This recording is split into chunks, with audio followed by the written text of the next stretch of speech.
Texas's House of Representatives couldn't hold a redistricting vote for a third time this week as some state Democrats chose to head to California instead of the House floor. We are running from nothing. We see the danger that is coming, and we are running straight for it. We are trying to defend democracy as opposed to see it destroyed district by district. We are talking about emergency measures to respond to what's happening in Texas, and we will nullify what happens in Texas. We will pick up 5 seats with the consent of the people. It's not wrong in what we're doing. This is self-defense for our democracy. Texas Attorney General Ken Paxton filing a lawsuit against state Democrats saying, quote, "These cowards deliberately sabotaged the constitutional process and violated the oath they swore to uphold. I have asked the Supreme Court to declare what has been clear from the beginning, that the runaway members have officially vacated their offices in the Texas House." Here to discuss is the host of My View, Laura. Welcome. We're so happy to have you this morning. Thank you for getting up early to join us here. So tell us your thoughts on this, because as far as I can see, there are a lot more Republicans in Texas anyway, a lot of moving in, and we know a lot of Hispanics are becoming Republicans after they saw what the Democrats did to the U.S. border. Yeah, it's funny, Rachel, to hear some of those individuals say, we're not running from this. Yes, you are. You have a duty as a House member there in the state to show up and be part of the legislative process, and they are vacating those duties. They are completely distancing themselves from this and not doing the job that their constituents there in Texas, elected them to do. So they're doing the exact thing they say they're not doing. Here's the reality with this situation. This sort of thing has been going on for decades. It happens on both sides of the aisle. The only reason anyone is hearing anything about this is because the Democrats are yet again on the losing side of this issue. Just like every single, thing that happened in 2024 in that election, the White House, the Senate, they are also on the losing side of this. So now it's all this political theater.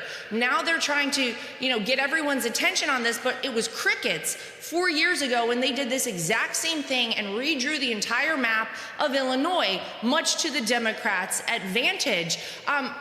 When you talk about the fact that this is something that is necessary, it is necessary for a state like Texas right now. It is mid-decade. You see this happen about every 10 years. But Texas has had an influx of nearly 500,000 voters, That's right. 500,000 residents in the past couple of years. So it is time to redistrict. It is time to redraw those maps. A lot of those people are disaffected Republicans who have moved out of states like New York and like California. So, if they're going to vacate their duties, if they are not going to do the job that people elected them to do, they've been given a warning by the governor, and then they deserve, Rachel, any punishment, I believe, that's coming to them.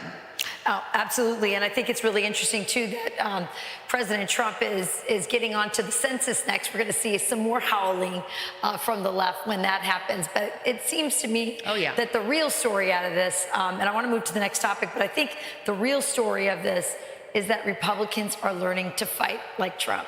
And that's been very interesting to watch. So I follow your show every Saturday. I think it's so fantastic. And you have a really fascinating interview with that ballerina that was in prison, I think, for almost a year. Her name is Ksenia Carolina. I want to show this clip and then get your reaction on the other side. Wow. And because you had donated $51.80 to potentially help victims in Ukraine of this war. That was the big problem. And right away they told that it can come to the criminal charges and I can serve up to lifetime in the prison. So you don't really realize that could be real. What a fascinating interview. What did you glean from that? Yeah, this is an amazing young woman, Ksenia. She landed in Russia where, she was born. She is a U.S. citizen. She landed there, Rachel, and she was immediately detained coming off the plane. She went to visit her family there, and they said, you know what, you donated $51.80 to an organization that aided, elderly and children who were affected by the war in Ukraine, and you have committed treason. They gave her a 12-year prison sentence, but as you heard from her there, it could have been a lifetime in prison in Russia. President Trump, once he was inaugurated, Steve Witkoff, they both heard about this and they said, you know what, we're going to work to get her back home.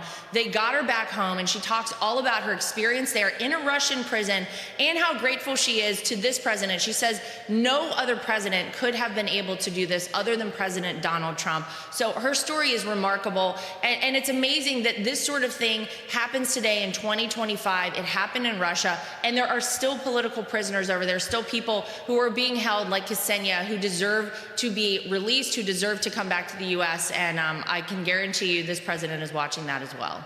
Well, he is going to be meeting with Putin this coming week in Alaska. We'll see if that conversation comes up. But you're so right. So many hostages, prisoners around the world who've been released say it wouldn't happen.